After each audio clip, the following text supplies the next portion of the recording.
Hi everybody, my name is Justin Stoney and I'm the founder of New York Vocal Coaching here in New York City.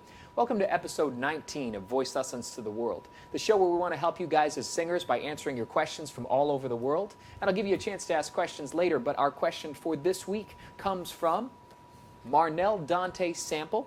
He's a voice teacher from Philadelphia, Pennsylvania. And Marnell writes, "Dear Justin, what are some exercises that you would recommend as an alternative to lip trills?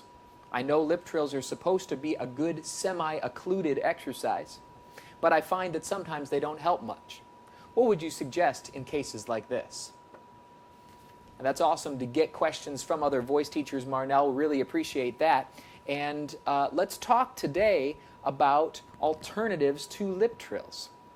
There are many other things that you can do if lip trills aren't working for you, whether you're a voice teacher and you're giving exercises to your singer, or if you're a singer and you're thinking of some other things that might work better for you besides lip trills.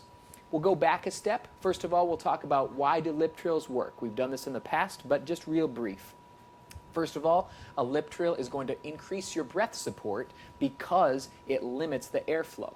When you do a brrr, you've got steady air and notes that change. So it's causing you to regulate the breath. That's one part of it. But the part that we're going to talk a lot about today is that lip trills block the mouth, right?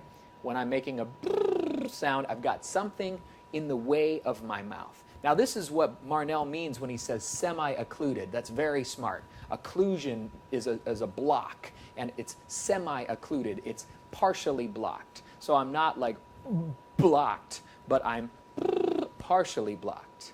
Now that's sometimes called a filter, and that's the word that I use. And so today we're going to be talking about filters as other alternatives for your lip trills.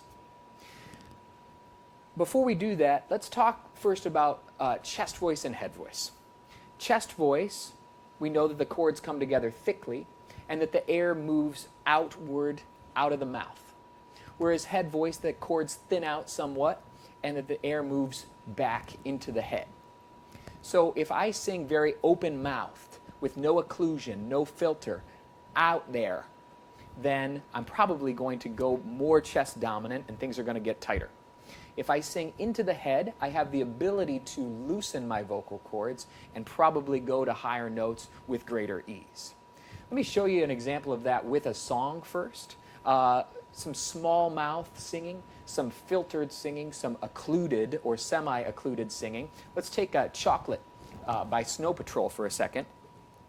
And I'm going to first just do it with the smallest, most filtered mouth that I can do.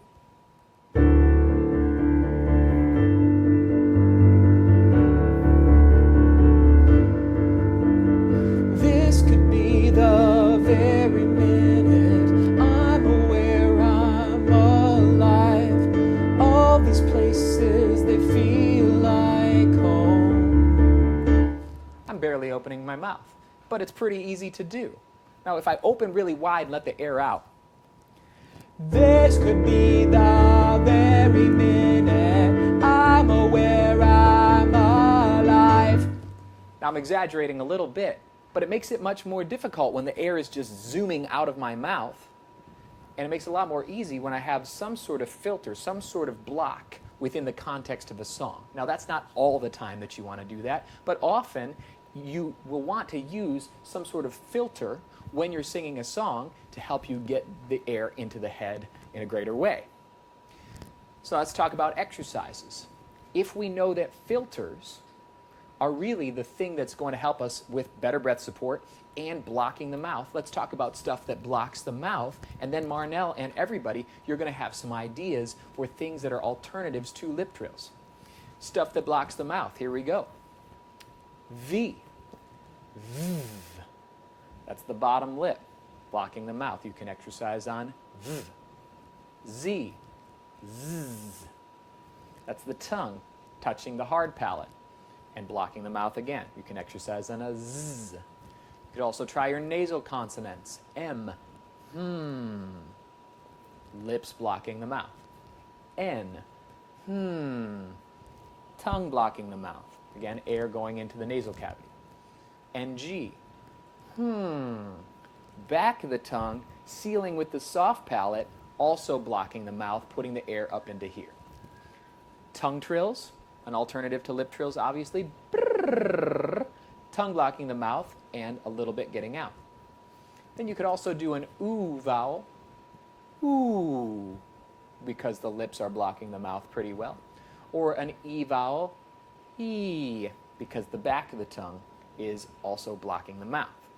So those are some exercises that you can start to do. We'll do them in full in later episodes, but I just want to give you a preview of that. Those are all filters. Those are all stuff that blocks the mouth, which helps you, again, breath support and getting the air up into the head can be used as an alternative to exercising your voice. If maybe the lip trills don't work for you, you can't do the trill, or maybe you just want some other ideas to give to your students or to be practicing on your own. So, know that when you're singing, whether it's a song or exercises, it's not a good idea to just go straight out with it, to open up and blast. You need strategies, song work and exercises that help deflect things up into here. So I hope that's been helpful for you guys as singers today. If you have questions that you want to see us answer on the show, you can send an email to questions@voicelessonstotheworld.com. And we just encourage you not to lose the passion, don't lose the joy. Get with a great voice teacher that you trust. It sounds like Marnell Dante Sample out of Philadelphia. Sounds like he's very passionate. Sounds like he knows what he's talking about. You might want to check him out, but get with a great voice teacher in your area. And if you guys are in New York City, you can check us out at www.newyorkvocalcoaching.com. And if you like these videos, you can visit www.voicelessonstotheworld.com. I'm Justin Stoney. We'll see you next time.